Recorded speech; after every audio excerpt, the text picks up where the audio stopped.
Assalamu alaikum. J'ai le plaisir de vous accueillir aujourd'hui à la 5e édition du cycle des journées supply chain de l'ENSIAS, organisé périodiquement par la filière 2STL et de l'École nationale supérieure d'informatique et d'analyse des systèmes, votre école. Je voudrais particulièrement exprimer mes chaleureux mots de bienvenue à notre honorable invité, Monsieur Berbiche Naufel. Merci beaucoup pour votre précieuse présence. Aussi, je voudrais remercier aussi Monsieur Mohamed Amin Anouch d'avoir accepté notre invitation. Merci d'avoir sacrifié de vos précieux temps pour rejoindre notre communauté des étudiants, des chercheurs et des praticiens en domaine de supply chain.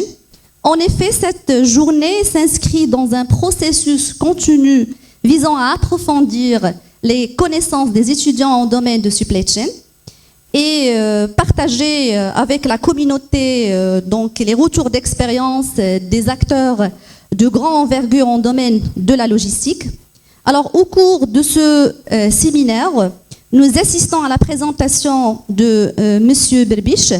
Et avant d'entamer le vif du sujet, permettez-moi de vous présenter notre intervenant. Donc, Monsieur Naufel est fondateur et directeur général de la société Atlas Value Group Advisory and Logistics et vice-président de l'association marocaine pour la logistique AMLOG. Il est expert international en optimisation logistique, renforcement de capacité industrie de défense, des drones et des simulateurs, accrédité par le Massachusetts Institute of Technology, MIT, de l'US Military Operations Research Society, MORS, et la Société internationale de la logistique, SOL.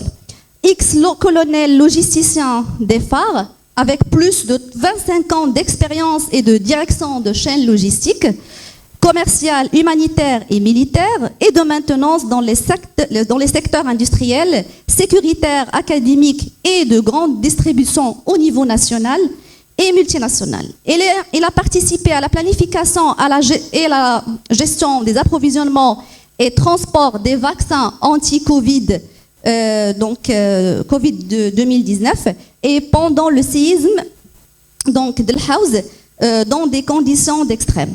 Professeur et chercheur en optimisation logistique, planification industrielle, gestion des catastrophes naturelles et technologiques, avec plusieurs publications dans des journées indexées Scopus.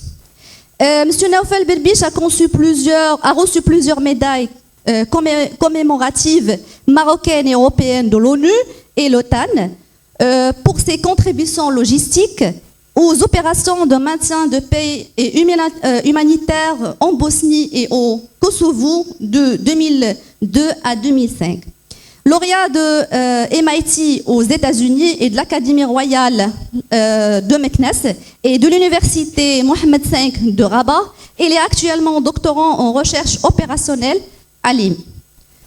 Pour notre deuxième invité, Monsieur Amin Anouch, il est ingénieur d'État en informatique et diplômé de l'École nationale supérieure des arts et métiers de Rabat. Il est consultant SAP en supply chain chez Accenture avec une expérience sur des projets SAP.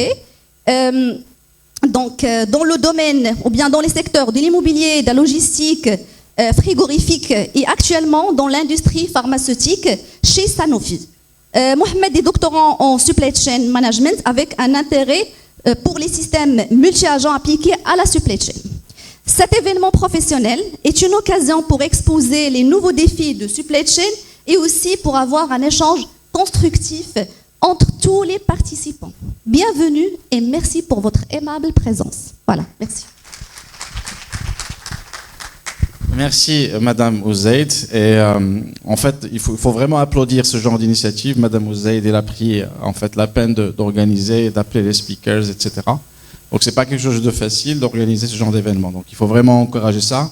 Et bien sûr après, elle va vous donner le flambeau pour pouvoir organiser ce genre d'événement. Donc, sans plus tarder, parce qu'on a pris un petit peu de retard, donc on a voulu être à 15h pile. Donc, je vais donner la parole directement à Monsieur Naoufel Berbiche pour donner sa conférence. Donc, ça va prendre à peu près 30 minutes. Donc, n'hésitez pas à poser des questions en même temps. Sinon, vous pouvez laisser à la fin pour pouvoir poser. On aura 15 jusqu'à 20 minutes de questions-réponses. Et puis, on va enchaîner avec la conférence de C. Amin Ennouch. OK? Donc, veuillez accueillir avec moi professeur Berbiche.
Vraiment non disponible. Donc c'est pas disponible. Parce qu'il n'a pas utilisé son téléphone. Merci.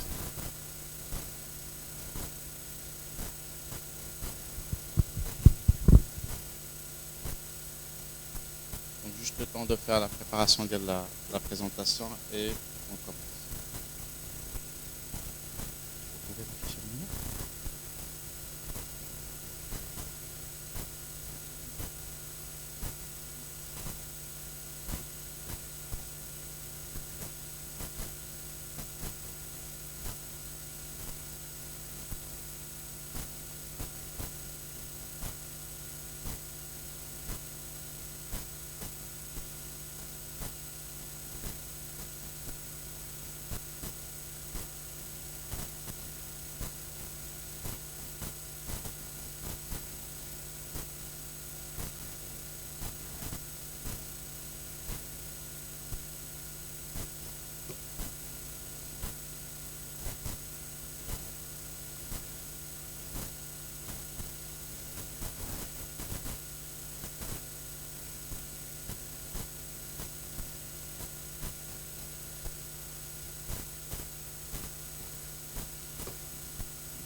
Il y a aussi, il faut la partager avec les autres. Partager avec les autres ici. Vous leur partagez l'écran.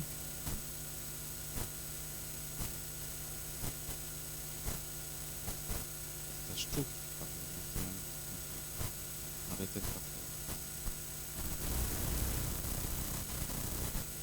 On partage tout. On comprend.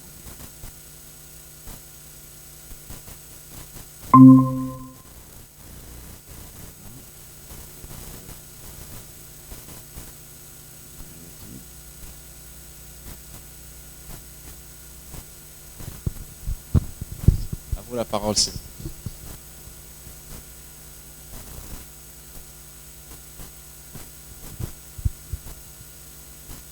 Bonjour. Donc, je m'excuse du retard. C'était hors de mes capacités. Parce que j'étais dans une autre ville, donc je devais venir à Rabat rapidement pour être parmi vous. Donc aujourd'hui, j'ai l'immense plaisir de vous présenter ici à l'INSEAS, une école que j'aime beaucoup et j'ai quelques bons souvenirs à très bon souvenir à l'NCS, puisque lorsque j'étais dans le militaire, j'envoyais des étudiants lorsque j'étais en charge de la direction de formation technique en préparation de l'industrie de défense que vous voyez maintenant évoluer au Maroc. Donc dans le cadre de la préparation des ingénieurs pour les drones et pour d'autres filières d'industrie de défense, on envoyait plusieurs officiers scientifiques à faire des formations dans des écoles d'ingénieurs aussi bien marocaines que étrangères. Et parmi ces écoles étaient l'INSEAS et l'école Mohammed d'ingénieurs. Voilà. Donc aujourd'hui, je vais présenter des systèmes intelligents de prise de décision basés sur la logique floue. La logique floue, ça a de grandes relations avec l'intelligence artificielle. Basée sur la logique floue, pour avoir des chaînes logistiques ou d'approvisionnement résilientes et efficientes. Efficientes, c'est-à-dire avec un faible coût. Dans le cadre de la gestion de catastrophes, dans des environnements, comme vous le savez, incertains ou, si on peut dire, volatiles. C'est-à-dire, c'est difficile de prévoir ce qui va se passer. Et surtout lorsqu'il y a des catastrophes aussi bien naturelles ou technologiques.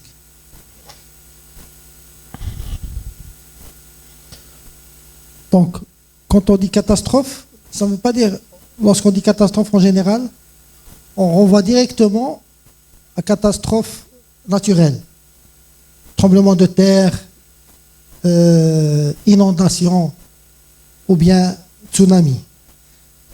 Mais il y a aussi des catastrophes technologiques ou bien artificielles, c'est-à-dire causées par l'homme, comme le Covid, par exemple, la dernière catastrophe du Covid, ou bien des catastrophes nucléaires ou technologiques qui peuvent arriver à n'importe quel moment. Surtout dans ce monde actuel où il y a beaucoup d'instabilité.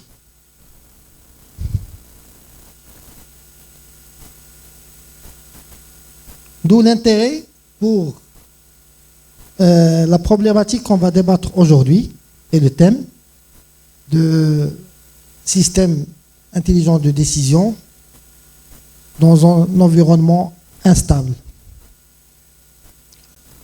Donc, comme vous savez, les chaînes logistiques actuelles évoluent rapidement et évoluent dans un monde où la demande est, que ce soit la quantité de la demande ou bien les lieux de la demande, ils sont variables.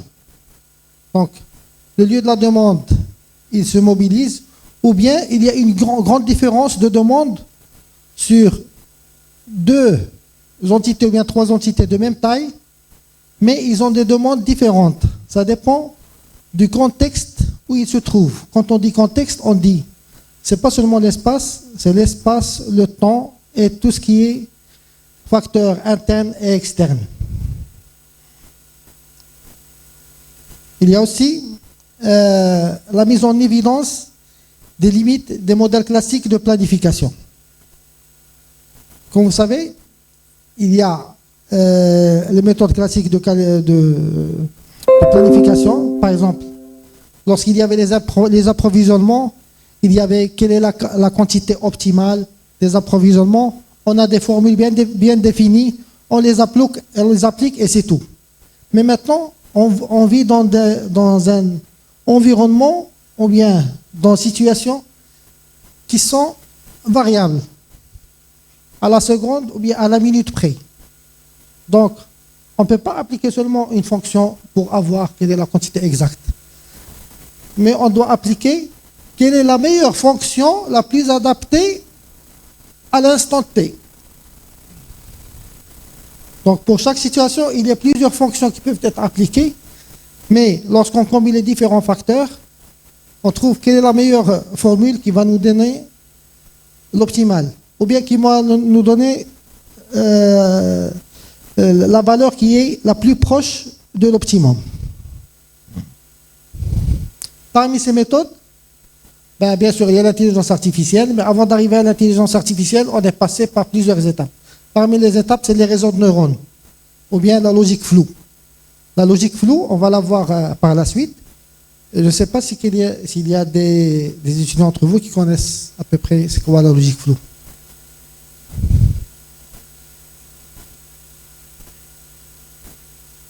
Vous pouvez parler, nous sommes en équipe.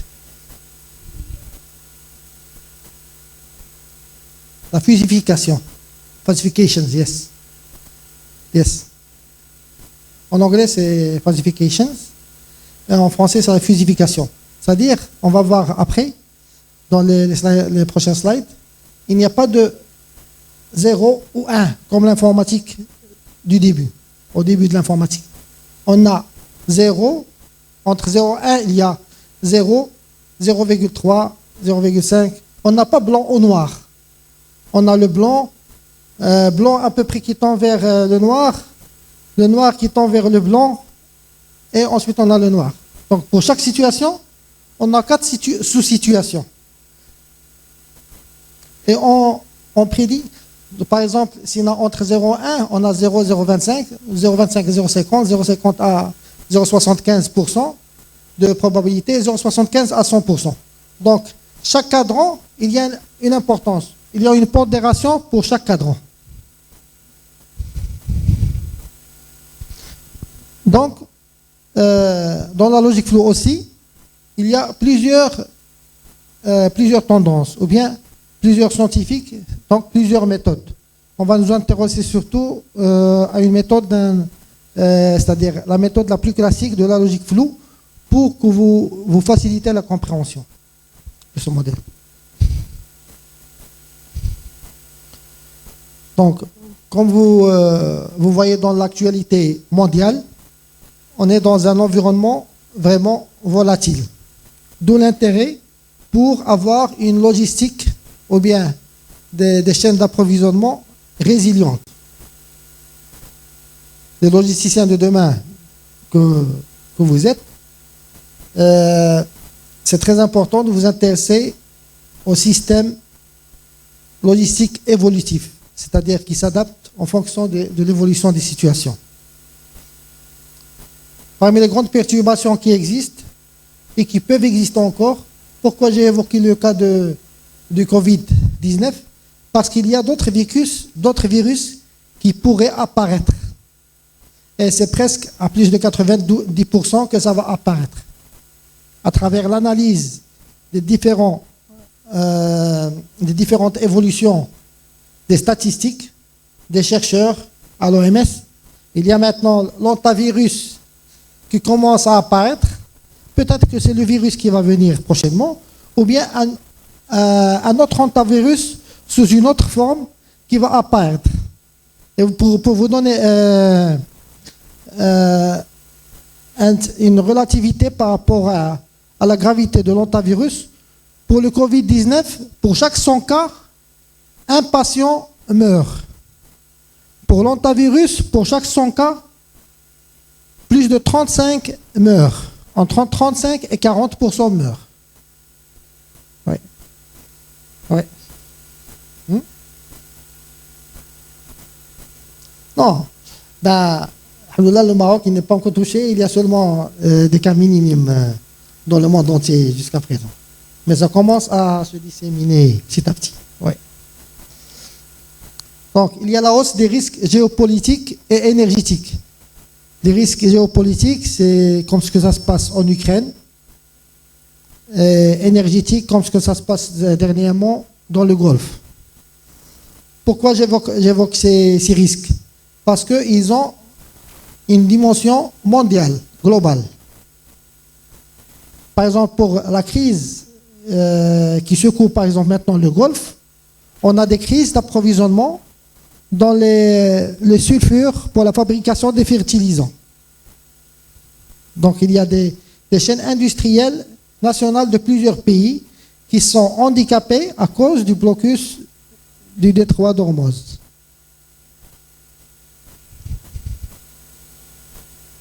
D'où la limitation des modèles classiques et la recherche de modèles innovants ou bien résilients qui s'adaptent aux évolutions, aux différentes évolutions de l'environnement. Donc, dans notre problématique scientifique, nous allons voir comment pouvoir répondre à la demande et gérer l'incertitude tout en gérant l'incertitude de la demande. C'est-à-dire un système intelligent qui s'adapte. D'où l'intérêt de l'utilisation de la logique floue. Et l'intelligence artificielle, elle a beaucoup de ressemblances avec la logique floue. Parce que c'est la logique floue en général, c'est quoi la théorie de la logique floue? C'est l'insertion de plusieurs facteurs à différents degrés pour avoir le meilleur extrait pour pouvoir prendre la meilleure décision. C'est à peu près le même concept de l'intelligence artificielle. Et l'analyse approfondie de l'intelligence artificielle, elle revient au data learning et aussi à la logique floue, la logique et l'analyse des réseaux de neurones. C'est à peu près la même approche. D'où l'intérêt pour l'utilisation de la logique floue. Parce que plus ou moins c'est la méthode ou bien l'approche la plus facile pour arriver à une décision proche optimale, parce que j'aime pas dire optimale, parce que le Kamal lillah.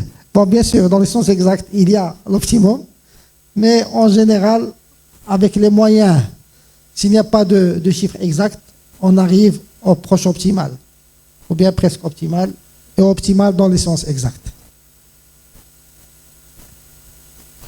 Et bien sûr, arriver à l'optimal d'efficacité,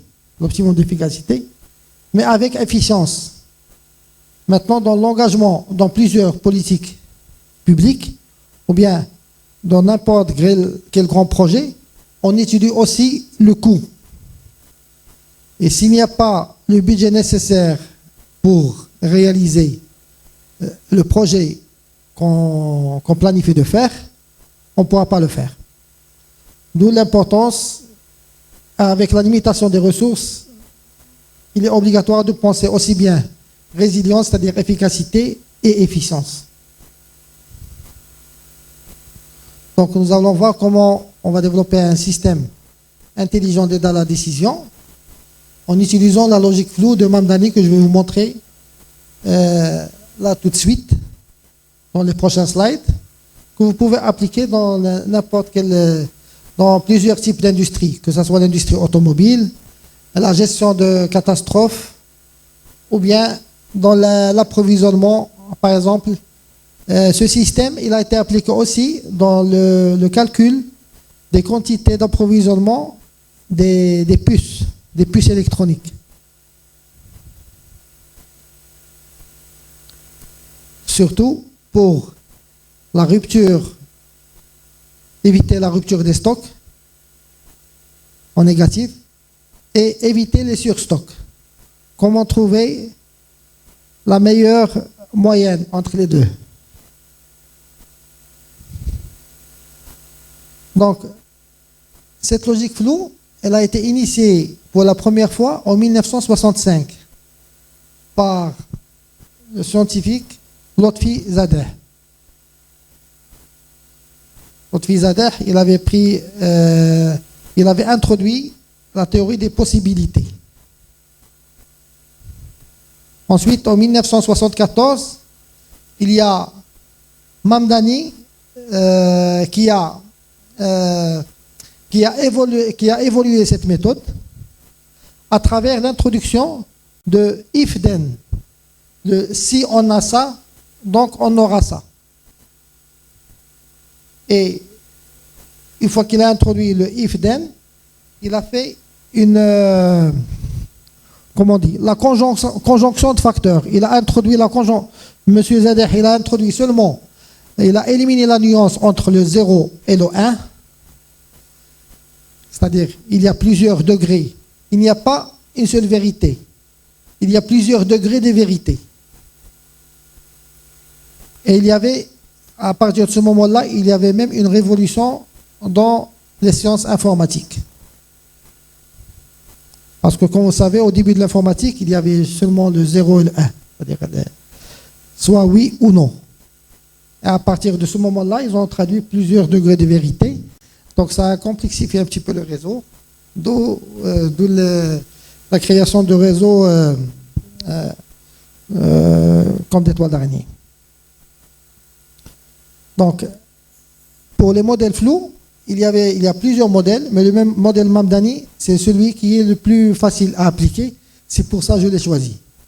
Et c'est lui qui est apparu en premier. Après la mise en place de la théorie de la logique floue, il y a M. Mamdani qui a introduit la conjonction de facteurs. On va voir tout à l'heure comment on peut calculer la conjonction de facteurs. Il y a soit les facteurs, tous les facteurs, ils ont le même poids et ils arrivent en même temps. Il y a l'addition des facteurs. Il y a aussi l'alternance des facteurs.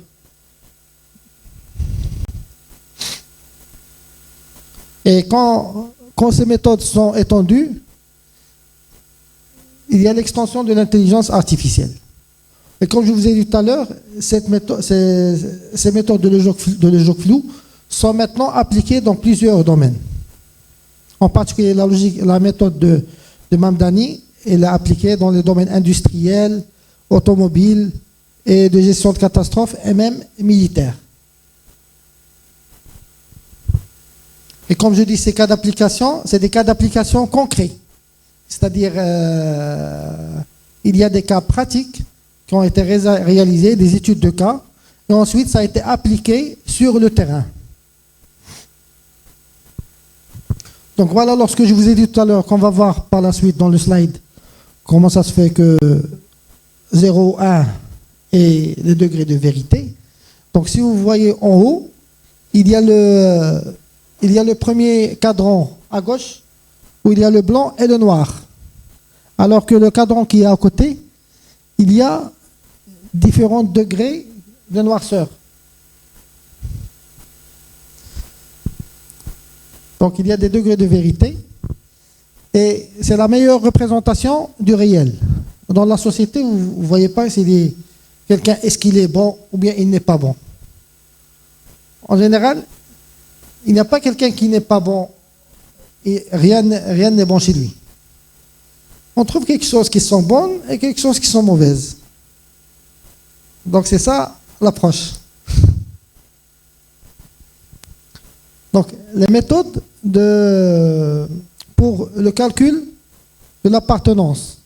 Ce tableau, il sert dans la modélisation des différents facteurs et dans les différentes méthodes d'imbrication des facteurs. Lorsqu'on veut considérer plusieurs facteurs, il y a soit l'union de la présence des facteurs, c'est-à-dire le facteur 1 plus le facteur 2 plus le facteur 3, qui sont présents en même temps. Donc à ce moment-là, on fait la multiplication entre les différents facteurs.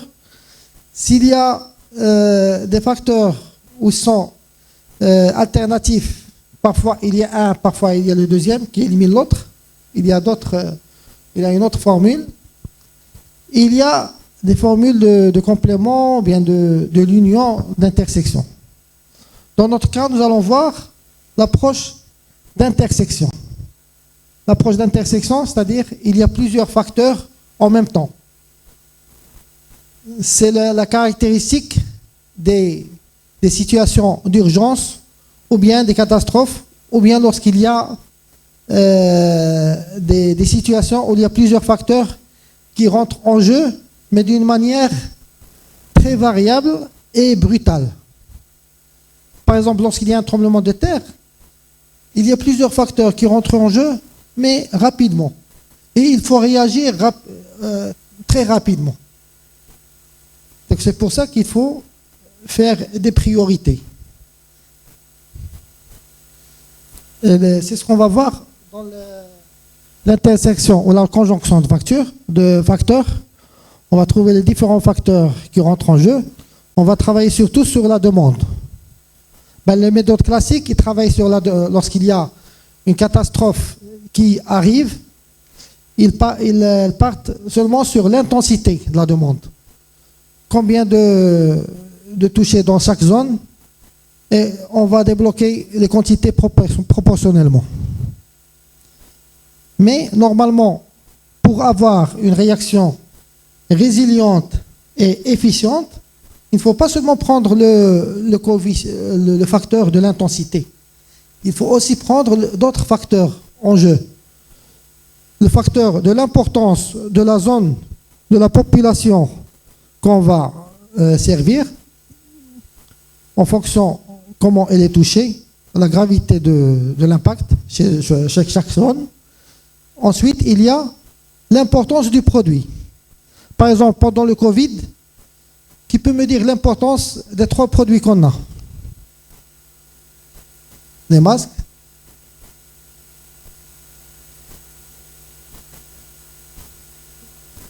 les désinfectants. Donc pendant Covid, j'avais eu l'occasion de travailler dans une cellule de veille. Et dans la cellule qui a déclenché la première réponse au Covid. Donc on a créé 2 centres principaux, un au nord et un au sud.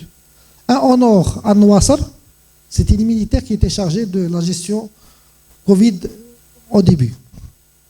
Un au nord à Nouassar et un à Bengrir, qui s'occupe du sud, de Bengrir jusqu'au sud. Donc, on a fait l'identification des produits. La priorité des produits, c'était, on a fait les 3 premières priorités. Le premier, c'est le vaccin, pour limiter la propagation. Ensuite, il y a le paracétamol. En 3e position, il y avait tout ce qui va avec, pour limiter l'évolution de la maladie dans chaque individu, c'est-à-dire le zinc, les vitamines et tout. Et sensibiliser la population pour bien manger.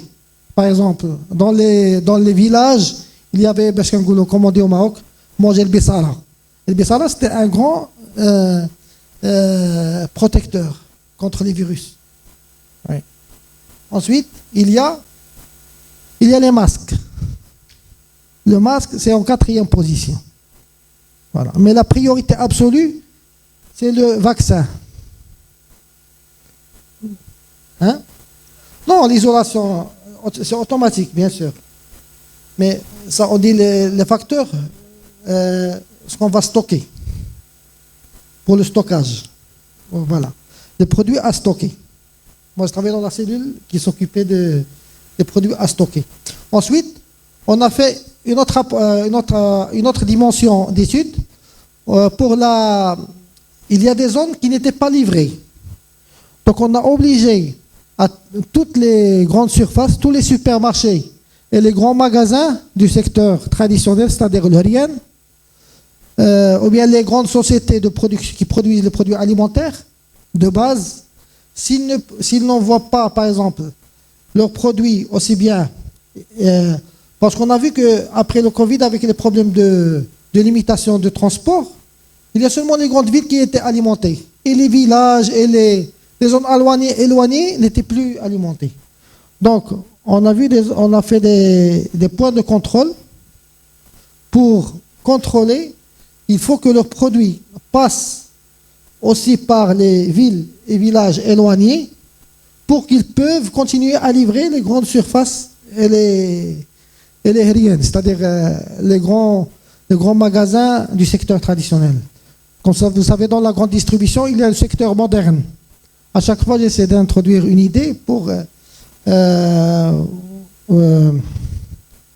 donner une idée sur la logistique pratique. C'est-à-dire, dans le secteur de la grande distribution, on dit le secteur moderne, c'est-à-dire les grandes surfaces, comme la grande distribution Marjan, Carrefour, BIM, et le secteur traditionnel, c'est-à-dire les RIAN, c'est-à-dire les grands dépôts, les grands magasins populaires dans les villes. OK?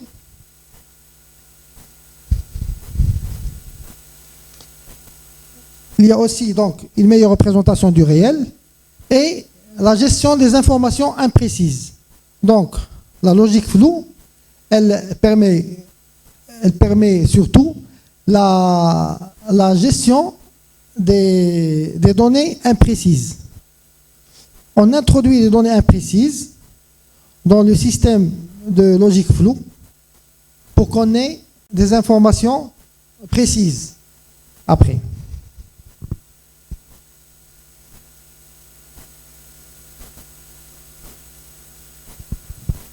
Donc, l'architecture du système proposé, on va passer d'abord par la collecte d'informations. Si on a un problème, quel qu'il soit, pour appliquer la logique flow, c'est-à-dire, on va collecter des informations, on va faire la fusification, c'est-à-dire la modélisation des données ou bien des critères sur lesquels on va travailler. Ensuite, on va faire une inférence flow. L'inférence flow, c'est if-then scénario, c'est-à-dire le si on a ça, nous aurons ça. If-then, if we have this, we will get this. Or if we have factor 1 and factor 2 and factor 3, we will have this issue. OK? Ensuite, on a la fusification qui se fait à travers plusieurs méthodes, mais la meilleure méthode qui a donné les meilleurs résultats, c'est-à-dire des résultats qui sont proches de la pratique, de la réalité, et qui peuvent être applicables sur le terrain, c'est la méthode du centroïde, c'est-à-dire le point G. Il y a la logique flow, lorsqu'il y a l'imbrication des différents diagrammes, on essaie de trouver le point G, le centroïde, pour avoir celle qui peut-être qui est la plus proche de l'application sur le terrain. Moi, je parle dans le cadre de la gestion de catastrophes, là où j'ai participé.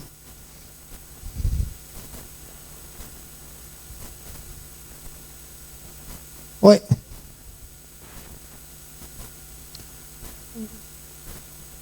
Oui. Mais parfois, les critères qu'on utilise, ils ne permettent pas qu'on ait la modélisation triangulaire. En général, on essaie de les modéliser sur l'approche trapézoïdale avant de commencer. Mais là, vous allez voir tout à l'heure que les critères, je les ai modélisés sous forme trapézoïdale pour avoir l'output, c'est-à-dire la quantité idéale à approvisionner ou bien à avoir dans le stock triangulaire. Pour être plus précis. Voilà. Mais vous avez raison. Donc, ensuite, il y a les décisions d'approvisionnement, c'est-à-dire, ça dépend. On peut avoir décision d'approvisionnement, ou bien la décision de production, ou bien ça dépend de ce que vous voulez. Mais moi, dans ce cas, on va voir la décision d'approvisionnement parce que je voulais vous présenter un cas pratique qui a été validé et c'est un cas similaire qui a été appliqué dans le tremblement de terre de Marrakech, dans la prévision de la demande. Donc il y a des données imprécises qui rentrent avec des vagues d'énonciés. Il y a la logique flow, théorie de la logique flow, on a la décision. Pour le système de logique flow, comme on m'a dit, dans les intrants, après le if, on a la méthode Mamdani, la méthode Sugeno et Tsukamoto. Je les ai mentionnés pour ceux qui veulent s'approfondir ou bien de leur PFE en cas d'intérêt. Pour la deuxième partie d'N, c'est en général la meilleure méthode, c'est Mamdani parce que il y a la même logique dans l'intrant que l'extrant. Donc, les indicateurs de performance qu'on avait choisis pour l'étude de la demande, on a, en plus de l'intensité de la demande, on a introduit la sensibilité du marché et l'importance du produit. Donc ça, c'est un écran pris de MATLAB. De l'application des données, on avait entré les données à MATLAB et on a eu ce tableau. On a fait entrer les différentes données de l'intensité. Donc, on n'a pas considéré seulement l'intensité de la demande. On a ajouté d'autres facteurs, c'est-à-dire l'importance du marché ou bien de la population à desservir. Ensuite, l'importance du produit. Et je vous ai donné l'exemple du Covid. Le vaccin, ensuite paracétamol, ensuite les masques. Et il y a la priorité. Et ça nous donne la quantité plus ou moins optimale à approvisionner ou bien à stocker. Et l'avantage de l'approche Mamdani, c'est qu'elle permet aussi bien d'introduire ces facteurs et ces modes de calcul et d'introduire les avis d'experts, c'est-à-dire les experts dans le domaine qui ont déjà servi dans la logistique de gestion de catastrophes. Ils peuvent donner leurs avis et introduire leurs avis dans la prise de décision. Donc en plus des chiffres, des outputs qu'on a, on adapte l'output pour répondre à chaque situation. Par exemple, il y a des experts qui ont travaillé dans des dizaines de missions de gestion de catastrophes à travers le monde, dans les tremblements de terre.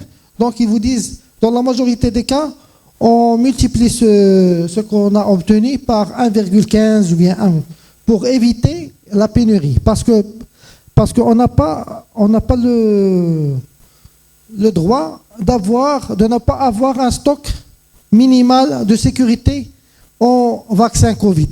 Il fallait absolument avoir des stocks suffisants pour le vaccin Covid. Donc la falsification, comment elle se fait?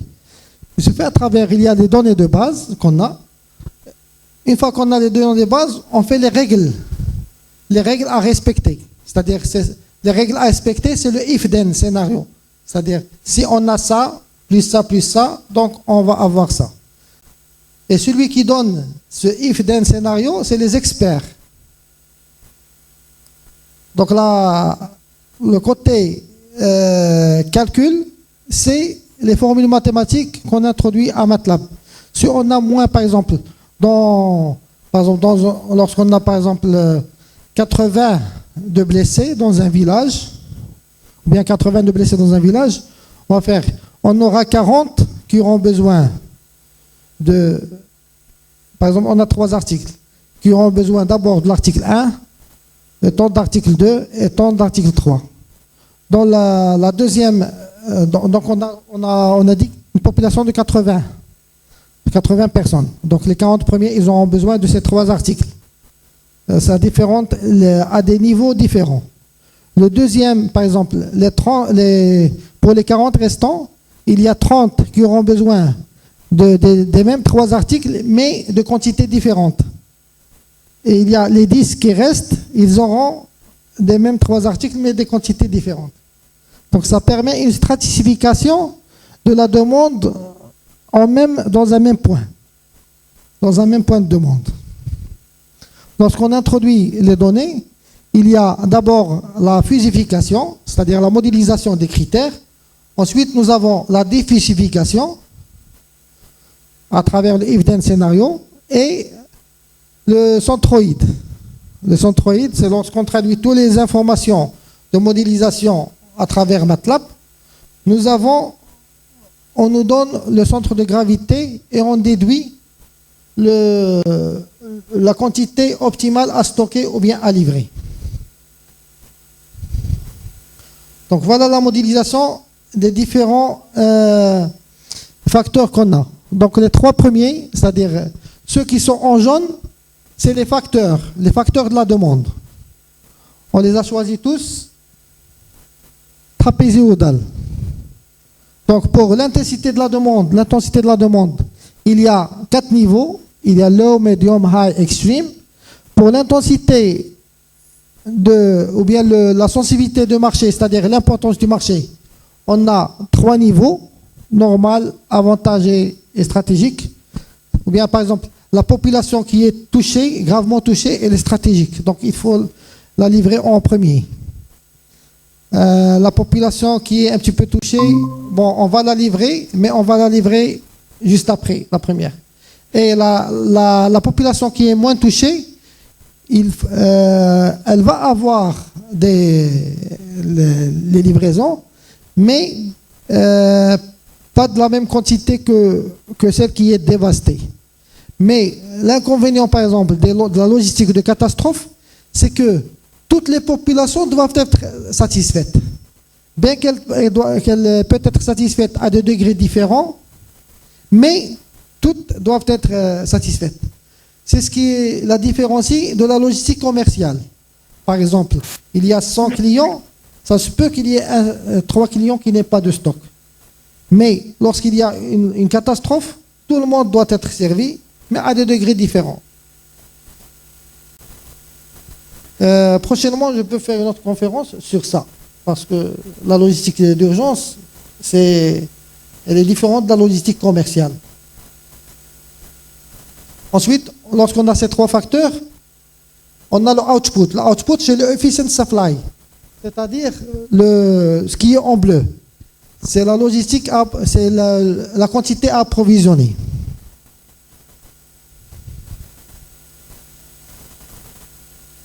Donc, pour les variables linguistiques ou bien les critères qu'on a utilisés, c'est ce qu'on a dit, c'est-à-dire consumption, severity, l'intensité de la demande. Ensuite, il y a le market sensitivity, la sensibilité du marché. Ensuite, il y a commodity importance, l'importance du produit, pour avoir efficient supply.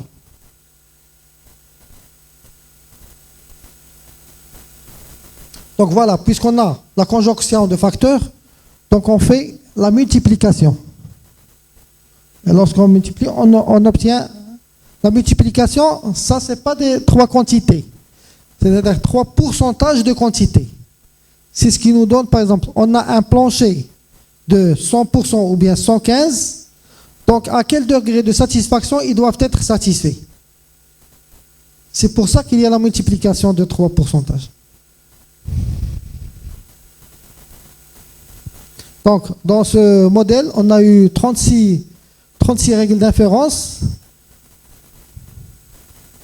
Parce qu'on a, ici, nous avons 4.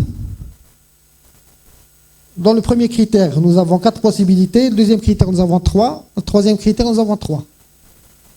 Donc 3 fois 3, 9. 9 fois 4, ça fait 36. C'est pour ça qu'on a 36, parce qu'il y a 36 combinaisons. If A, B, A est à ce niveau, par exemple. Si A, elle est low, B est advantageous et C essentiel, nous aurons le supply stratégique. C'est nous qui en fixons ces règles, en fonction des calculs, en fonction de l'avis des experts. L'avantage de cette méthode, c'est qu'on peut introduire l'avis des experts dans les quantités mathématiques. Et ça, c'est la description du niveau d'approvisionnement. Élevé, standard, faible.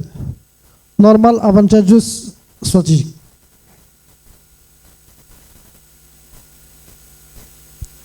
Donc, comme on a dit, il y a le if-then scénario, il y a la combinaison des variables d'entrée, ce qui nous donne les 36 règles. À partir de ces 36 règles, nous avons, à travers MATLAB représente comme un moteur décisionnel intelligent. C'est à peu près l'approche de l'intelligence artificielle. On fait différents facteurs et on a un output. Voilà la règle d'inférence, les 36 règles d'inférence. Ben ça, les 3 colonnes de jaune sont les facteurs et différents niveaux.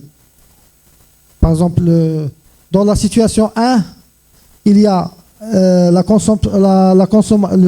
demande, l'intensité de la demande, il est élevé.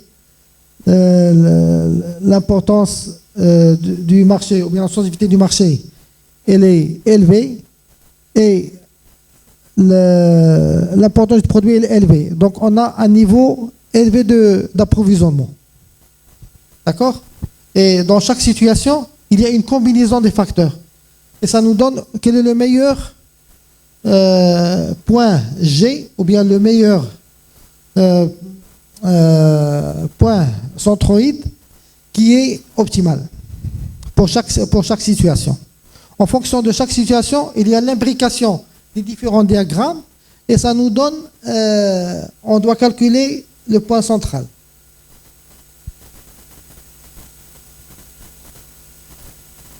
Donc voilà, approche matricielle.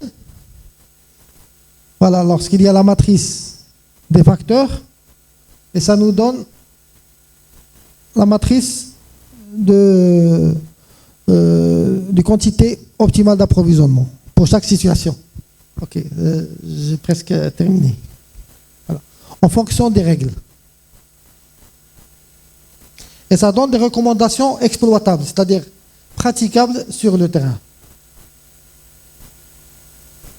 Voilà la formule du centre de gravité pour avoir une idée.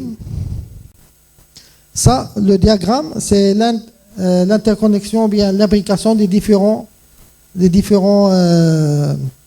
modélisations des trois critères. Donc voilà, lorsqu'on a imbriqué les trois modules, on a essayé de laisser l'importance du produit fixe, on a modifié la sensibilité du marché et l'intensité de la demande. On a eu ce diagramme. On a l'importance du produit fixé, l'impact de la consommation et l'impact stratégique du marché. Donc, on trouve que la sensibilité du marché ou bien l'importance des dégâts sur la population visée, c'est celle qui détermine le plus l'approvisionnement ou bien la quantité à approvisionner. Ici, on a l'intensité de la demande et l'importance du produit. Donc, dans chaque diagramme, on a une conclusion en fonction des différents facteurs. Dans ce cas, on a l'importance c'est l'importance du produit qui l'emporte dans une autre zone. Dans une troisième zone, on a essayé de laisser l'intensité de la demande fixe et on a bougé la sensibilité du marché et l'importance du produit. Et on a vu quels sont les critères qui sont les plus influents dans la détermination de la quantité à stocker. Pour pouvoir pondérer on a étudié ces approches sur différents cas pour étudier d'abord la robustesse du modèle, est-ce qu'il s'adapte à différentes régions ou bien différentes catastrophes, et pour voir quel est le critère quelle est la pondération la plus importante à donner pour chaque critère. Donc, ce modèle, il a permis d'avoir une logistique résiliente, la réduction des risques et la réduction des coûts aussi. Parfois, parce que qu'est-ce qui s'est arrivé au début? Au début, lorsqu'il y a eu le tremblement de terre, la première semaine, il y a des zones qui ont reçu beaucoup plus de ce qu'ils avaient besoin. Et d'autres zones, ils ont eu moins de ce qu'ils avaient besoin. Donc, à travers cette méthode, on l'a fait en Excel, après on l'a appliqué en MATLAB, et il y avait plus ou moins, ils recevaient juste ce qu'ils ont besoin. C'est pour cela que vous avez vu les hélicoptères de gendarmerie qui distribuaient ça point par point parce qu'ils adaptaient. Donc on a fait un plancher moyen pour distribuer à toutes les zones affectées et augmenter au fur et à mesure de l'importance de l'impact dans chaque zone. Et ça a bien marché. Et c'est ce modèle qui a été appliqué. Voilà. Donc, je suis disponible pour vos questions et s'il y a quelque chose à éclaircir.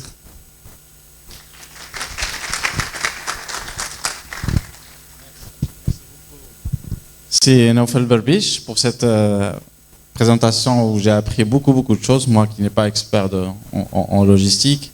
Donc j'imagine que pour vous, pour les étudiants ici, c'est très enrichissant. Donc voilà, sans plus tarder, si vous avez des questions, c'est maintenant. Donc soyez courageux et c'est là où c'est Berbiche, il va vous remarquer, il va vous donner les secrets en fait faire une bonne carrière en logistique. Yallah. C'est maintenant ou jamais. Moi j'ai plusieurs questions en tout cas, donc si vous n'avez pas...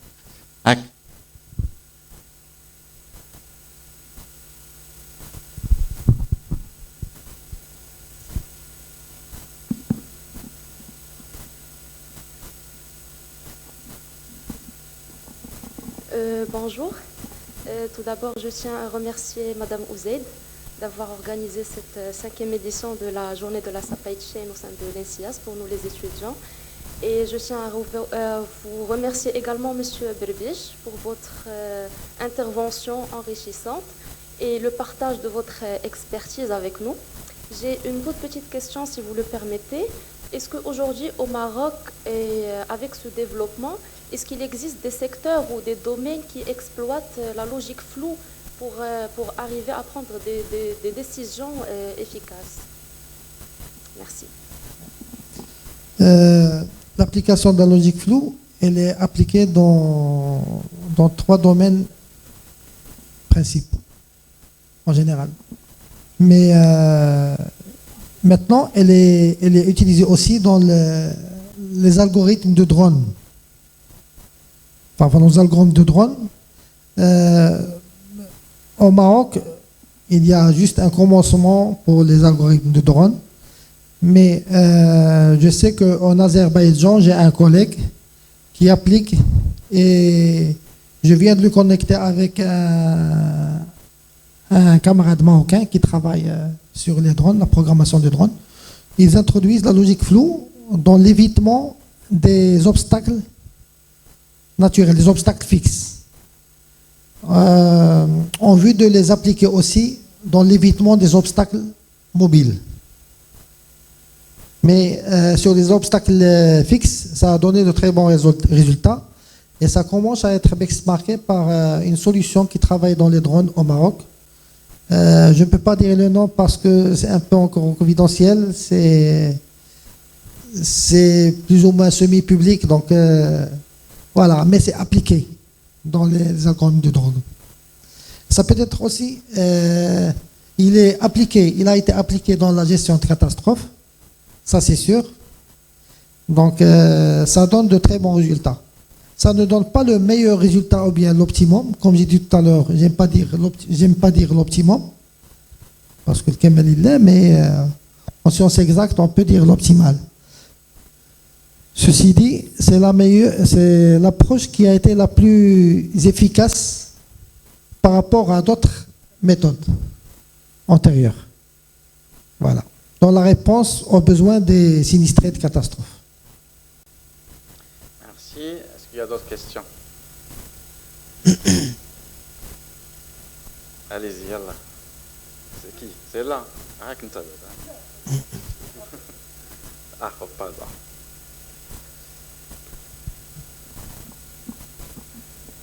Donc, je vous remercie tout d'abord pour votre présence et toutes les informations qui ont été vraiment très intéressantes. Donc, concernant mes questions, en fait, ils se posent sur l'utilisation de la logique floue et de l'intelligence artificielle en général. Est-ce qu'il ne peut pas, c'est-à-dire avoir des risques, de nouveaux risques pour la chaîne logistique et les entreprises en général? J'ai pas compris plus ou moins. C'est-à-dire, est-ce qu'il ne peut pas avoir des malfaits ou bien... Ah oui, une mauvaise utilisation. Oui, exactement.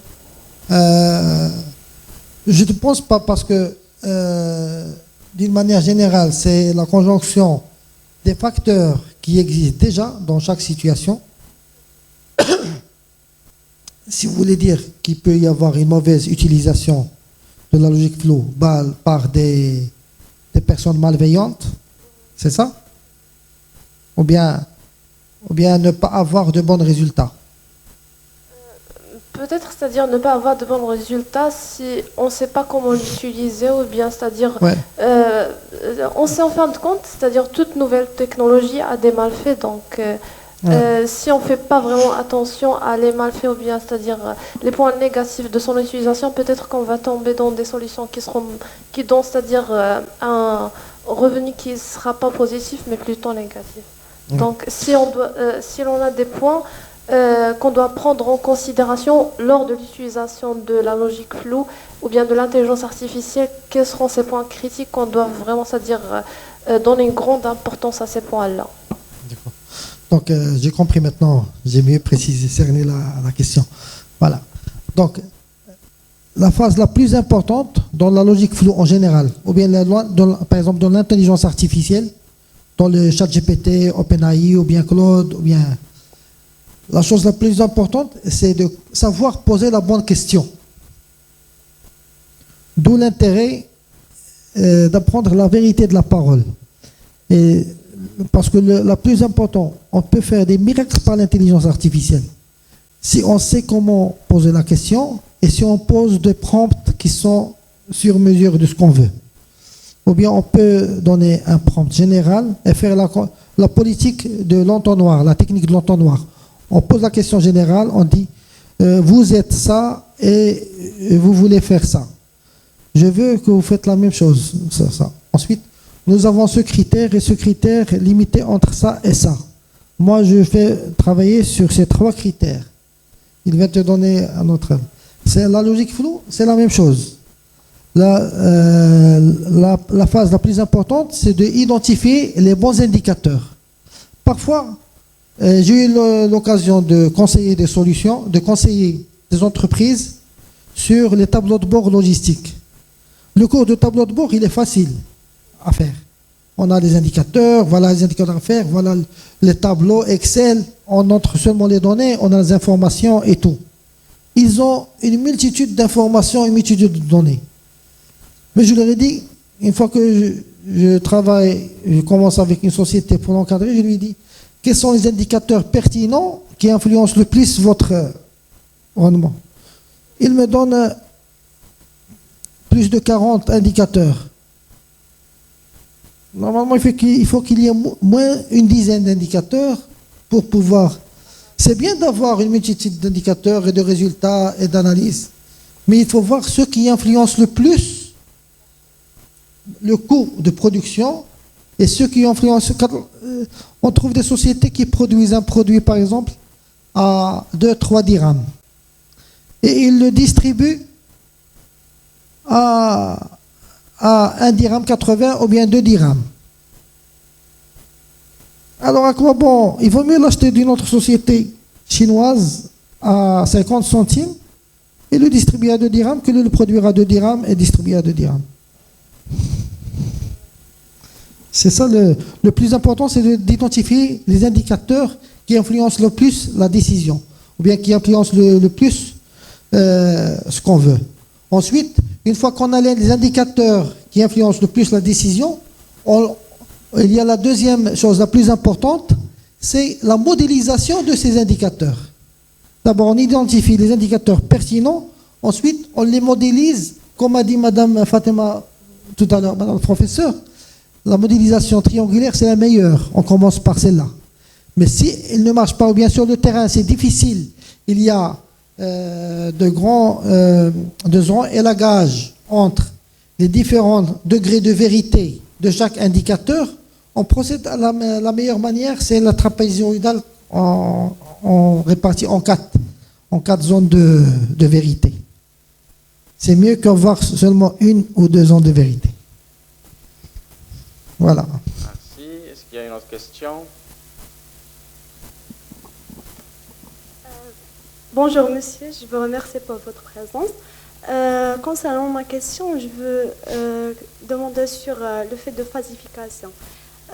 Lorsque vous avez parlé sur les degrés de vérité, est-ce que c'est nous qu'on met les degrés de vérité, c'est-à-dire on met les conditions F, ça veut dire si, c'est ça, F, ça veut dire c'est ça, ou bien on peut intégrer par exemple de l'AI pour qu'il fait lui-même les classes afin que...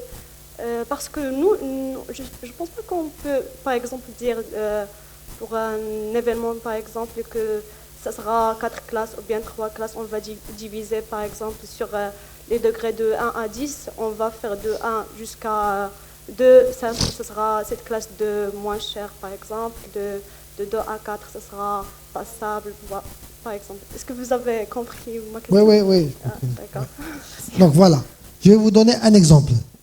Dans la logistique, par exemple, humanitaire, ou bien lorsqu'il y a une catastrophe,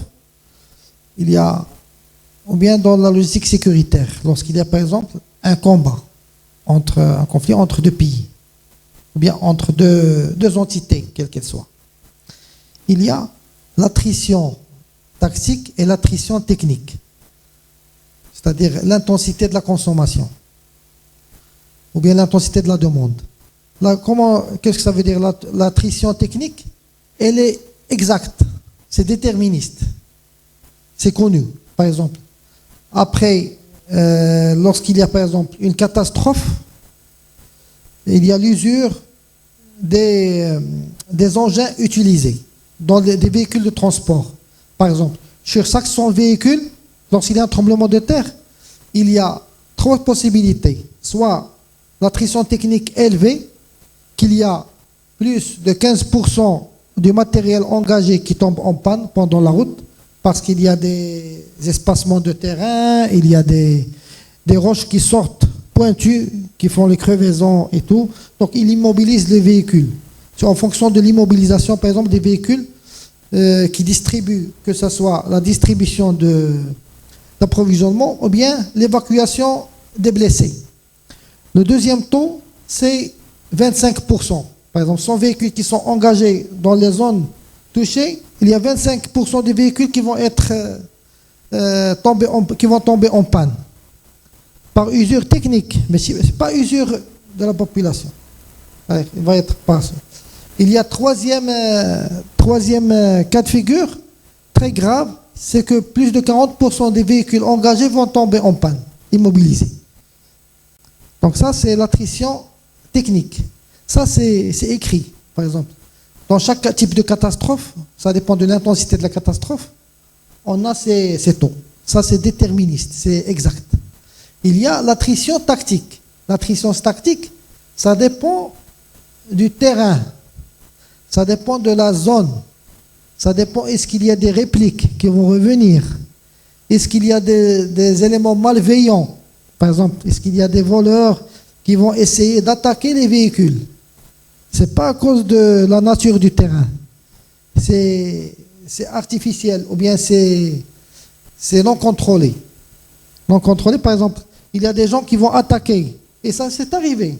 Dans le tremblement de terre de Hoceima et Marrakech aussi, il y avait eu des gens, des voleurs, qui attaquaient, parce que les camions, ils évoluaient dans des montagnes, avec la pluie, dans le noir, et en pleine montagne.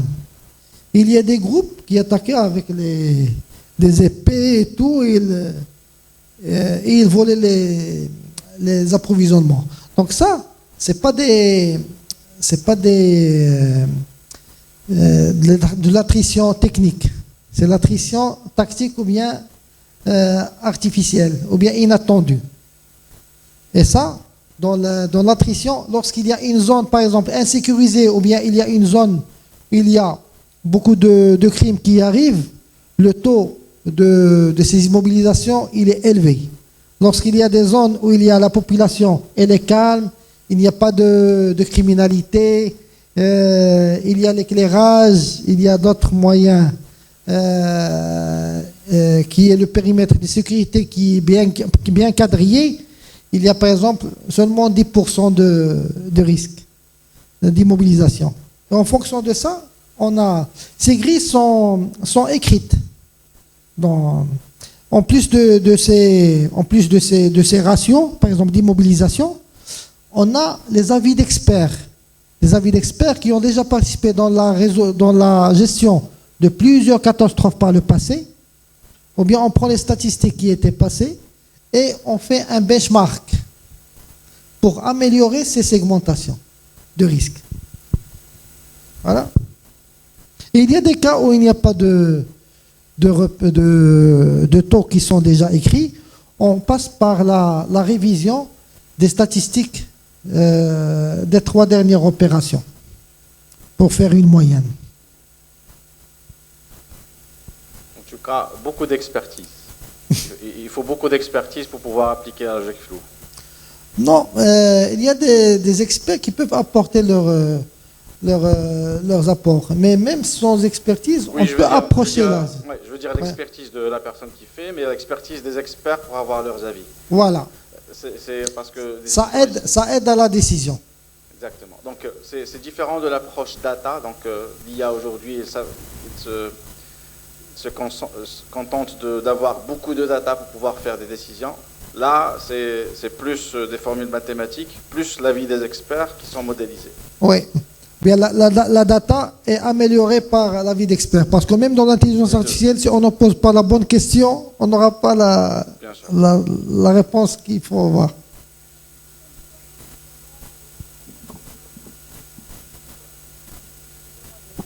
Alors, une petite on peut dire indication concernant la combinaison de l'intelligence artificielle avec les systèmes experts. Donc, on a vu donc un exemple ce matin sur les systèmes experts. On a dit donc un système expert est différent d'un système intelligent. Avec la logique floue, ça permet de faire le rapprochement. Donc maintenant, on a en fait cette visibilité sur la combinaison entre un système expert et un système intelligent pour arriver à une expertise plus boostée et plus pointue côté prise de décision. Voilà, merci. En fait, le système intelligent, c'est un système de prise de décision automatisé. On leur donne différentes informations et ils nous calculent, par exemple MATLAB, ils nous calculent, on l'oriente par des règles et ils nous donnent le meilleur output qu'on puisse utiliser. Parfait. On prend une dernière question peut-être, parce que pour enchaîner, sauf si sur Google Meet, il y a des questions aussi. Alors, merci Madame Ouzaïd pour cette belle initiative. Merci Monsieur Berbiche pour la présentation détaillée. Alors, ma question c'est, est-ce que la logique floue peut remplacer la prise de décision humaine?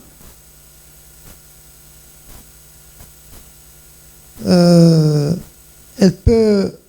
Il y a l'expertise humaine, elle est introduite dans la logique floue. Elle peut être introduite dans la logique floue, quoique on peut utiliser seulement la logique floue sans avoir la décision humaine. Mais elle peut donner une décision qui peut aider la décision humaine. Voilà. Ou bien pour orienter la décision humaine. Il peut donner le meilleur compromis, le résultat du meilleur mix des différentes solutions. Il va orienter quelle est la meilleure alternative. Et l'humain, il peut utiliser cette méthode ou bien l'améliorer par l'avis d'experts qui ont déjà vécu les mêmes expériences. C'est la même approche, je m'excuse, c'est la même approche d'intelligence artificielle. L'intelligence artificielle, c'est le recoupement de différentes prises de décision. Il y a des experts qui rajoutent quelques moteurs d'optimisation. Et est-ce qu'on peut faire confiance à une décision prise par un système en se basant sur la logique floue dans des domaines sensibles?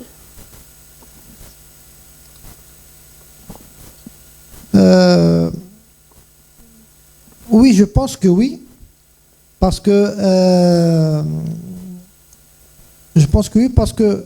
en fait, l'avantage de la logique floue, par exemple, de Mamdani, c'est la conjonction des différents facteurs.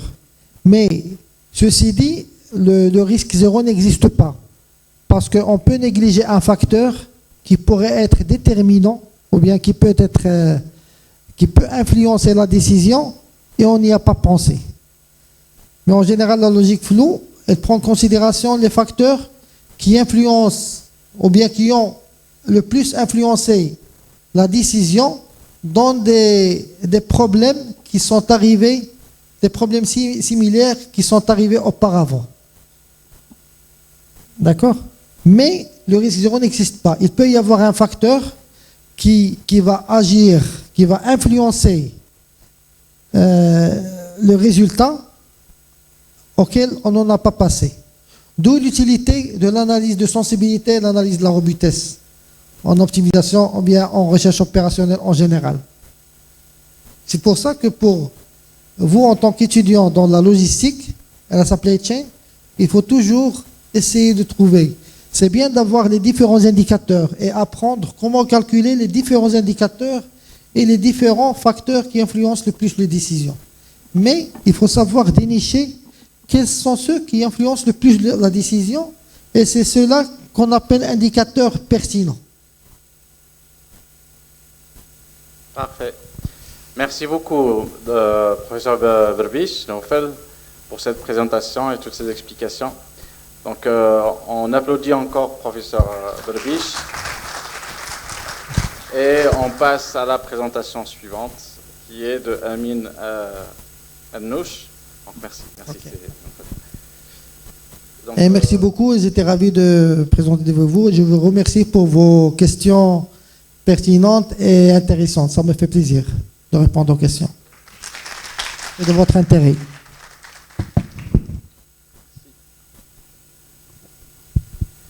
Donc, avant de passer à la présentation de Mohamed Amin Ennouch, donc, qui est manager supply chain chez Sanofi. Sanofi qui est, je crois, une industrie pharmaceutique ici au Maroc. Alors, si Mohamed Amin Ennouch est ingénieur d'État en informatique, diplômé de l'École nationale supérieure des arts et métiers de Rabat. Il est consultant SAP Supply Chain chez Accenture, avec une expérience sur des projets SAP dans le secteur de l'immobilier, de la logistique frigorifique et actuellement dans l'industrie pharmaceutique chez Sanofi.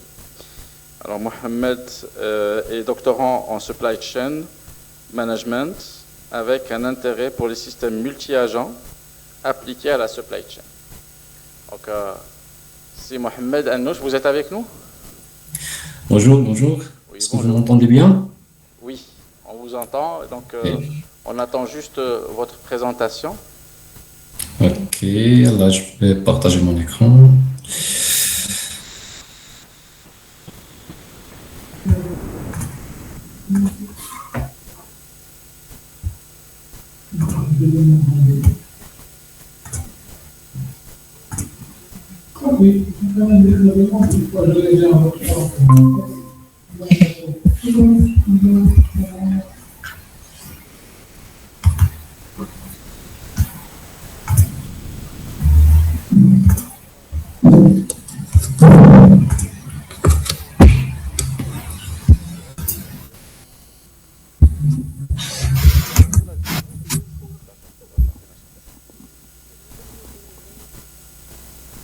Donc c'est bon, on voit votre présentation, c'est Mohamed. Ok, ça marche. Allez-y, merci. Ok. Alors, bonjour à toutes et à tous. Tout d'abord, merci beaucoup pour l'invitation. C'est un véritable honneur pour moi de prendre la parole aujourd'hui dans le cadre de cette édition des Journées Supply Chain. Même si je ne peux malheureusement pas être parmi vous en présentiel, je suis très heureux de pouvoir me joindre à vous à distance et d'échanger autour d'un sujet important que la supply chain. Je tiens également à remercier Mme Ozeid et M. Berbiche pour sa présentation. Alors là, je ne serai pas assez technique comme M. Berbiche, mais plutôt je vais présenter un peu la chaîne du froid. Alors, on va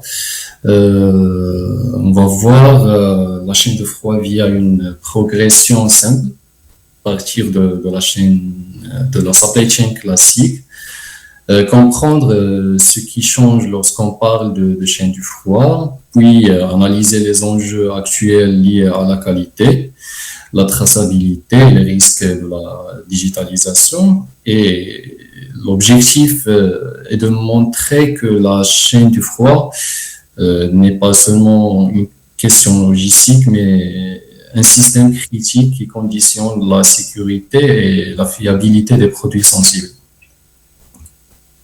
Alors, avant de commencer, j'aimerais vous poser une question très simple. Alors, imaginons un camion qui arrive à l'heure avec une livraison. La quantité est correcte, les documents sont complets, le client signe la réception. Alors, sur le papier, tout semble réussi. Mais maintenant, imaginons que ce camion transporte des vaccins, bien des produits laitiers, du poisson frais, bien, je sais pas, des médicaments sensibles à la température. La vraie question maintenant n'est plus seulement est-ce que le produit est arrivé, mais est-ce que le produit est encore conforme? Alors, un vaccin ou bien un produit laitier ou un poisson, certains médicaments ne peuvent pas être stockés, préparés dans n'importe quelle condition. Ils ont besoin tout d'abord d'un environnement bien maîtrisé. Donc, à partir du moment où on ajoute la température à notre système logistique, toute la logique change. On n'est plus seulement dans une logique de supply chain classique et on entre dans une logique plutôt de maîtrise. Donc, il ne suffit pas d'avoir le bon produit au bon endroit, au bon moment et dans la bonne quantité, mais il faut aussi garantir que ce produit est resté dans les bonnes conditions tout au long de son parcours. Et c'est exactement ce qui nous amène à la notion de supply chain froide ou bien la supply chain du froid. Maintenant, la question importante est pourquoi la température devient-elle un risque? La température devient un risque parce que tous les produits ne supportent pas tout simplement les mêmes conditions. Par exemple, si on a un produit laitier ou un poisson frais, ils doivent rester dans une plage contrôlée souvent entre 2 et 8 degrés Celsius. Et si cette température n'est pas respectée, le produit peut perdre sa fraîcheur, sa durée de vie et il peut générer du gaspillage. Pour certains produits surgelés, le risque est un peu différent car pour une rupture de température, on peut provoquer une décongélation partielle et même si le produit est ensuite remis au froid, il peut aussi générer un risque. Aussi, dans le domaine pharma, dans la pharmaceutique, l'enjeu est encore plus critique. Alors, un vaccin peut sembler normal visuellement, mais perdre son efficacité si les conditions de conservation n'ont pas été respectées. Donc ici, le point important est simple. Dans la supply chain froide, la température n'est pas seulement une contrainte technique, mais c'est surtout une variable de qualité et de risque. Après avoir compris que la température devient une variable de risque, il faut regarder la chaîne du froid comme un système complet. Cette figure, elle est intéressante pour moi parce qu'elle montre comment la chaîne du froid fonctionne comme une chaîne de valeur. On part tout d'abord de l'approvisionnement, puis on passe par la fabrication, le conditionnement, puis le stockage, le transport, la distribution et la vente jusqu'à la consommation finale. Mais dans une chaîne du froid, chaque étape a une responsabilité supplémentaire. Elle doit préserver la maîtrise thermique jusqu'à l'étape suivante. Donc, entre chaque étape, on doit préserver la maîtrise et notre contrainte de température jusqu'à passer à l'étape suivante du processus. Et c'est là que le sujet devient important parce que un produit peut être fabriqué correctement, mais il perd de la valeur si le stockage, par exemple, n'était pas adapté. Et il peut être bien stocké, mais être exposé à un risque pendant, par exemple, la préparation ou bien le chargement. Donc, il peut être aussi transporté dans, soi-disant, les délais. Il respecte les délais, mais poser des problèmes si on n'a pas les données nécessaires, par exemple, pour prouver que voilà, la température a été bien respectée tout au long du processus. Et cette continuité repose sur 3 éléments qu'on voit sur la partie supérieure de la figure. On a l'infrastructure, on a l'information et la technologie. L'infrastructure permet de maintenir les bonnes conditions physiques, par exemple les chambres froides, les entrepôts, les véhicules, les équipements. Et la technologie permet de surveiller. On trouve des capteurs, des enregistreurs de température, des alertes, je sais pas, des outils de suivi. Et l'information, c'est elle qui permet de tracer et documenter et aussi prendre une décision si quelque chose se passe.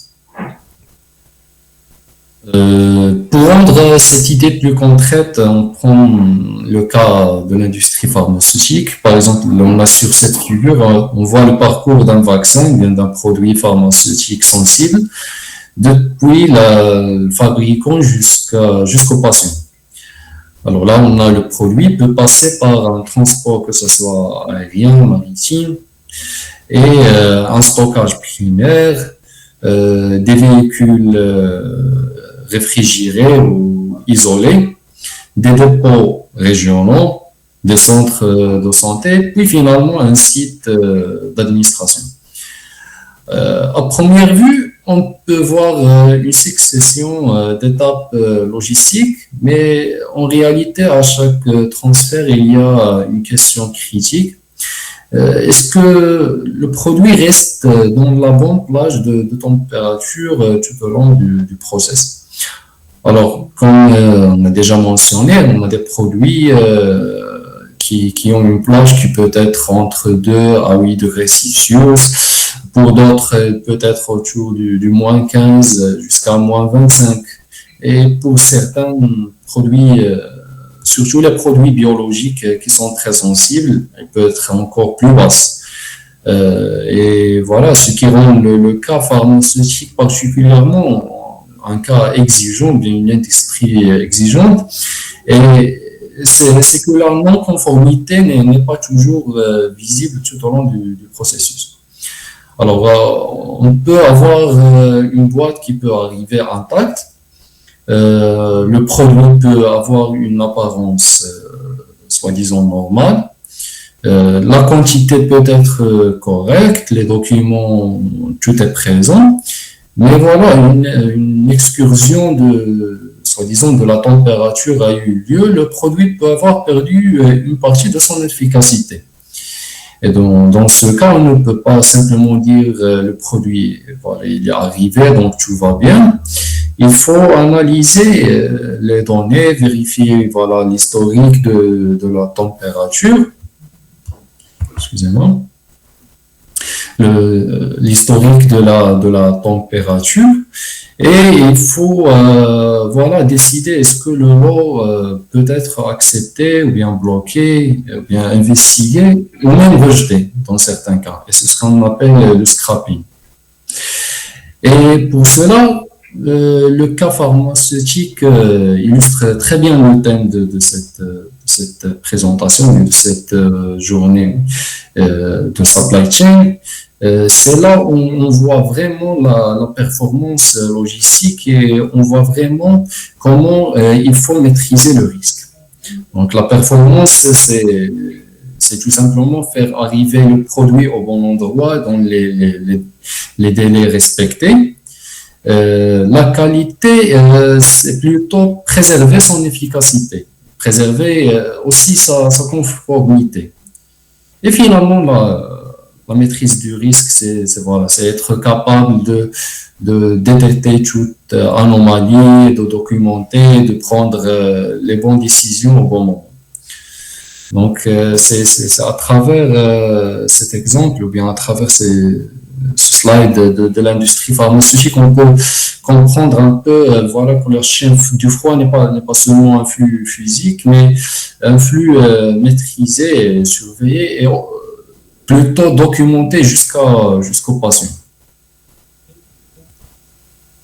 Alors, après avoir compris que voilà, la chaîne logistique ou bien la chaîne du froid est une chaîne de continuité, maintenant, on peut poser une nouvelle question. C'est comment maintenir cette continuité dans la chaîne, dans la réalité opérationnelle. La réponse repose sur plusieurs leviers, bien sûr plusieurs dimensions qui doivent fonctionner tout ensemble. D'abord, on a l'infrastructure, c'est la base physique de la chaîne du froid, des chambres froides, zones contrôlées, congélateurs, véhicules frigorifiques, bien réfrigérés. Et l'infrastructure a un rôle essentiel, c'est de créer un environnement stable pour préserver le produit.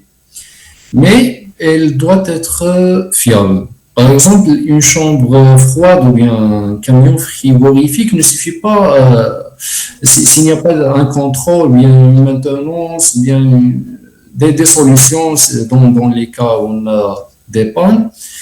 Donc, il faut vraiment trouver des solutions et des équipements qui peuvent être fiables pour l'entreprise, soi-disant entreprise qui opère dans le secteur pharma. Ensuite, il y a le conditionnement. Alors, dans le conditionnement, on trouve l'emballage, qui n'est pas seulement un contenant de produits, parce que dans la chaîne du froid, l'emballage, c'est vraiment la première protection thermique du produit. C'est elle qui permet de sécuriser le produit pendant les moments sensibles, que ce soit la préparation, les attentes sur quai, les chargements, les déchargements. Et si, par exemple, on prend un emballage isotherme, les accumulateurs de froid ou la glace carbonique, c'est elles qui permettent de maintenir la température pendant une durée donnée, très longue. Le troisième levier, c'est le monitoring.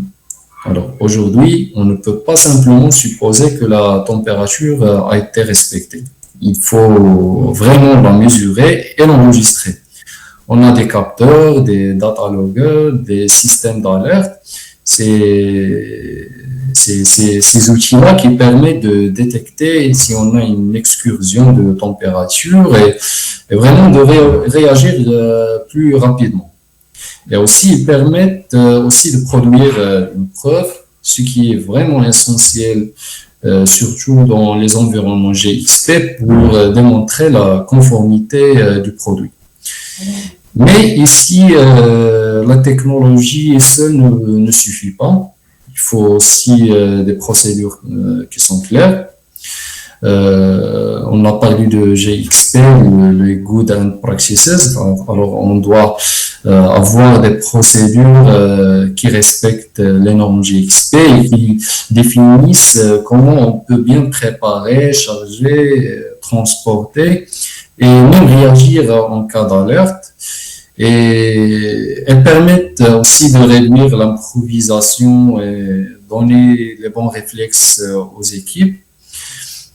Donc, on peut dire que dans une chaîne du froid, une porte laissée ouverte trop longtemps ou bien un produit oublié sur un quai peut suffire vraiment à créer un risque. Donc, faut vraiment suivre des procédures qui sont claires et qui sont bien définies et surtout suivre les normes GXP, surtout dans les secteurs pharma, dans l'agroalimentaire. Donc, ce sont des domaines qui sont un peu critiques. Et enfin, on a la décision qualité. Alors, par exemple, si une excursion de température est détectée, il faut vraiment décider, soit accepter, ou bien bloquer, ou bien rejeter le produit. Et ces décisions doivent s'appuyer sur des données, que ce soit les données de l'écart, les températures, le type de produit, et même les exigences qualité. Donc, le message est clair. Pour maîtriser la chaîne du froid ou bien maîtriser la chaîne du froid, c'est vraiment combiner l'infrastructure, conditionnement, monitoring, procédure et décision qualité. J'aimerais aussi passer d'une vision soi-disant théorique à une vision plus orientée architecture supply chain réelle. Alors, dans les projets concrets, on ne pilote pas une chaîne du froid avec un seul système. On a plutôt une architecture composée et bien compliquée de plusieurs couches. La première couche, c'est le flux physique, c'est le produit qui est fabriqué, stocké, puis livré jusqu'à client ou bien patient final. La deuxième, ce sont les systèmes d'exécution. En fait, dans la réalité, quand une entreprise veut maîtriser sa chaîne du froid, elle ne commence pas simplement par acheter des capteurs ou bien par installer une chambre froide, mais le vrai sujet, c'est comment relier vraiment ce qui se passe sur le terrain. Et surtout relier les données dans des systèmes qui peuvent piloter notre supply chain. Et si on prend un cas concret, par exemple, prenons un lot pharmaceutique, un lot de médicaments ou bien de vaccins, qui sont sensibles à la température. Alors, on peut trouver ce lot disponible dans notre système ERP. Prenons SAP à titre d'exemple. Ce lot a un numéro, il a une date de préemption, il a un statut qualité, une quantité en stock, et il est rattaché à une livraison client. Alors, à ce niveau, le ERP donne déjà une information essentielle. Est-ce que le produit existe? Est-ce qu'il est disponible? Est-ce qu'il est libéré qualité? Et est-ce qu'il peut être livré? Mais ça ne suffit pas. Parce qu'une fois qu'on passe à l'exécution de terrain, c'est vraiment le WMS ou bien le Warehouse Management System qui prend le relais. Donc là, on n'est plus seulement dans la commande, bien dans le stock global, mais on est dans le concret. Dans quelle zone froide se trouve le produit, quel emplacement, quelle palette, quel colis, si on a eu livraison, est-ce que le picking a été fait correctement, est-ce que le packing est bien adapté au produit, est-ce que l'expédition a été confirmée, et ensuite le produit quitte l'entrepôt. Et à ce moment-là, le TMS ou bien le Transport Management System ou bien n'importe quelle plateforme de transport, c'est là où ce système devient important. On peut savoir quel transporteur prend en charge la livraison, quel trajet est prévu, le temps de transit, s'il y a un retard ou pas, et si vraiment la livraison est bien réalisée. Mais cela dans une soi-disant supply chain classique. Mais dans une chaîne du froid, il manque encore une information critique, la température. Alors, la température réelle vécue par le produit. Et c'est là qu'on intervient les data loggers, les capteurs IoT, aujourd'hui on a les GPS, les rapports de la température. C'est elles qui permettent de répondre à une question que notre système ERP seul ne peut pas toujours répondre. C'est dans quelles conditions vraiment le produit a-t-il réellement voyagé. Et c'est souvent là que les projets deviennent un peu complexes parce qu'il ne suffit pas d'avoir une courbe de température, un dashboard ou bien un fichier séparé, mais il faut pouvoir la relier au bon lot, à la bonne livraison, au bon transport et parfois au bon colis ou bien à la bonne palette. Sinon, on a de la donnée, mais on n'a pas vraiment d'un pilotage. On n'a pas un pilotage qui existe vraiment dans notre architecture. Dans les cas réels, on cherche justement à éviter cette fragmentation. Donc, on veut que le flux physique, ou bien les systèmes d'exécution, les ERP, la qualité, vraiment les données qu'on a sur le terrain racontent tous la même histoire. Maintenant, j'aimerais bien qu'on prenne un peu du recul et poser une question, cette fois-ci. Pourquoi cette capacité de pilotage qu'on a vu sur l'architecture devient-elle essentielle, surtout dans le système aujourd'hui? Alors aujourd'hui, les supply chains évoluent dans un environnement qui est instable, des environnements incertains. On a des tensions géopolitiques, des congestions, des retards. On a aussi de la hausse du coût de l'énergie, parfois des événements climatiques et aussi des exigences réglementaires. Et pour une marchandise standard, ces perturbations créent surtout des problèmes de délai et de coût. Mais dans la supply chain du froid, pour un produit froid, elles peuvent créer vraiment un risque qualité. Alors, si on prend par exemple juste un retard, il signifie plus de temps à maintenir le produit sous la température. Et aussi, une route, soi-disant alternative, peut ajouter des ruptures de charge, une hausse de l'énergie aussi peut impacter le stockage, le transport frigorifique. Donc, c'est la résilience dans notre chaîne du froid. Aujourd'hui, elle ne consiste pas seulement à continuer à livrer, mais vraiment à livrer conforme malgré l'incertitude. Donc, c'est vraiment une question de conformité. Et c'est ici que, aujourd'hui, on a les données, les systèmes connectés, l'IA, ils sont devenus très utiles.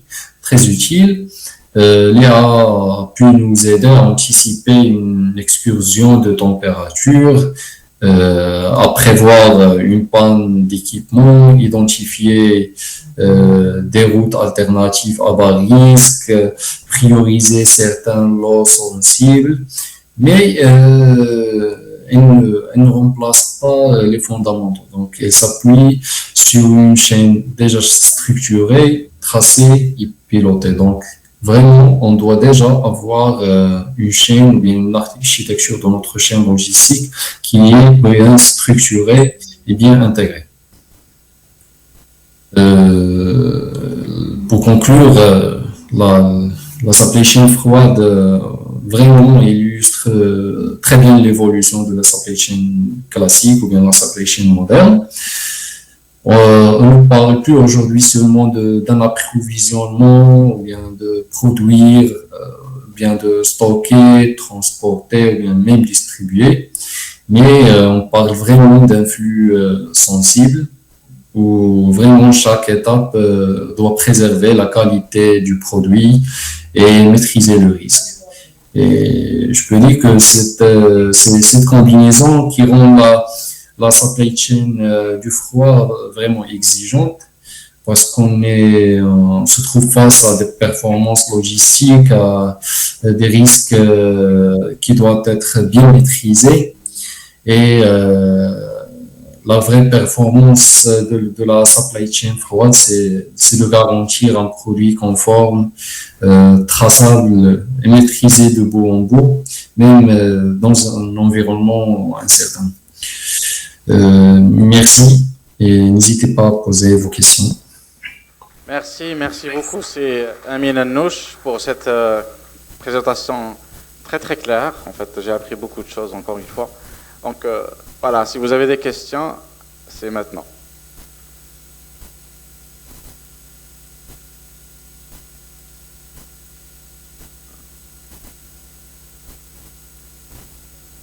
Voilà. Tu nous entends bien, Alex et Amin? Oui, je vous entends. Alors, bonjour. J'aimerais bien remercier M. Annouche pour cette initiative. Et j'ai une question pour vous. Alors, j'aimerais bien savoir comment est-ce que les entreprises réagissent face à une situation, par exemple, de scrapping. Donc, bien sûr, on aura des pertes, du gaspillage. Donc, comment est-ce que les entreprises réagissent? Et merci. Merci pour ta question. Alors effectivement, le process du scrapping, c'est un process qui est un peu dans la vue du risque parce que dans les entreprises, surtout dans le domaine pharmaceutique, on ne peut pas vraiment passer au scrapping scrapping directement des produits, mais on a tout un flux, tout un workflow derrière. J'ai travaillé sur un sujet du scrapping qu'on appelle le Distraction Request. Alors, on a travaillé sur un flux qui intègre le Warehouse Management System et aussi l'équipe business. Vraiment, avant de passer à la dernière étape du scrapping, qui est vraiment l'étape où on n'a plus besoin du produit, il faut passer le produit par plusieurs types de stocks, plusieurs magasins. On commence par passer le produit d'un stock de type Quality Inspection. Alors, c'est au niveau de ce type de stock qu'on fait l'inspection qualité du produit. Si vraiment on décide de faire un scrapping, on passe le produit à un type de stock bloqué. Donc, si le produit est dans un type de stock bloqué, on ne peut rien passer sur ce produit, ni de livraison, ni de transfert de stock, ni rien. Donc vraiment, le dernier statut du produit doit être dans un type de stock bloqué. Et finalement, on a l'étape de scrapping. Alors, dans cette étape, on a vraiment pour certains produits, on a des warehouses, des magasins dédiés pour certains produits. D'autres produits passent par des process un peu différents parce que, comme vous le savez, on ne peut pas vraiment, on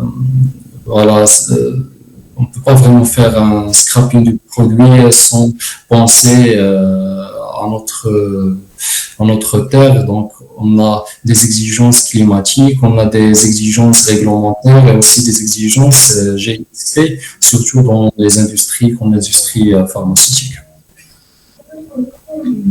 Merci. Est-ce qu'il y a eu d'autres questions?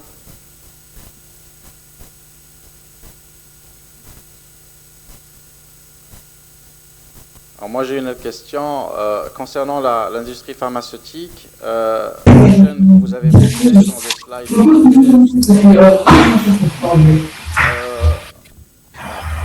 Donc la chaîne que vous avez montrée, est-ce que en fait au Maroc,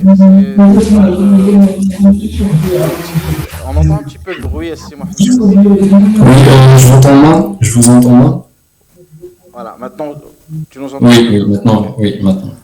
Donc la chaîne que vous avez montrée, il y a en fait, vous avez mentionné l'IoT, en fait, la collecte des données, etc. Est-ce que c'est quelque chose qui est implémenté au Maroc dans les industries pharmaceutiques ou bien c'est un petit peu théorique? Oui, alors là je peux citer par exemple le cas de Sanofi. Alors là, Sanofi au Maroc, on fait pas de la production, mais on a juste des centres de distribution. Alors, au niveau de ces centres de distribution, j'ai pas vraiment l'information s'ils ont implémenté ces technologies d'IoT, mais certainement, on a vraiment des capteurs, on a des enregistreurs de température qui peuvent ou bien qui permettent de faire un suivi de la température. Mais côté IoT, je suis pas sûr, mais dans un contexte global, Sanofi travaille avec des distributeurs comme DHL et FedEx. Alors, ces distributeurs-là, ils ont des centres de warehousing et ils ont bien implémenté ces dernières technologies, comme l'IoT, par exemple. Merci. Est-ce qu'il y a d'autres questions? Bon, je vais poser une question pour le compte des étudiants. Est-ce qu'il y a des offres de stage à Sanofi? Alors, personnellement, moi, je suis un prestataire chez Sanofi, donc je suis avec Accenture. Donc, Sanofi est notre client, donc je ne sais pas s'il y a des opportunités de stage là ou pas, mais il faut tenter la chance. On ne sait jamais. Ok. En tout cas, ils peuvent passer par toi. Bon, je vous défends, vous devez savoir vous défendre vous-même. Hein. Voilà, donc merci ici Mohamed Nouch pour votre présentation et on l'applaudit encore une fois. Vous voulez faire une photo de tout le monde? Qu'est-ce que vous faites?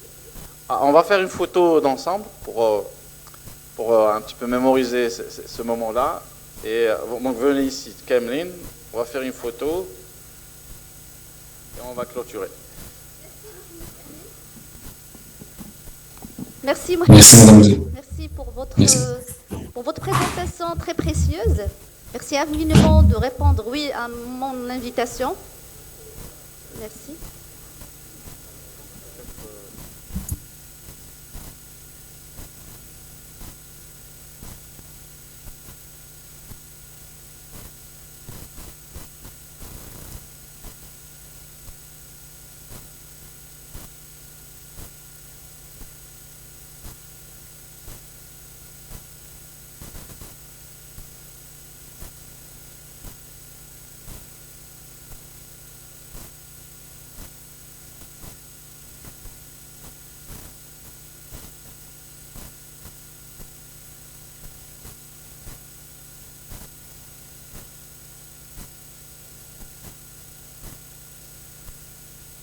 Merci.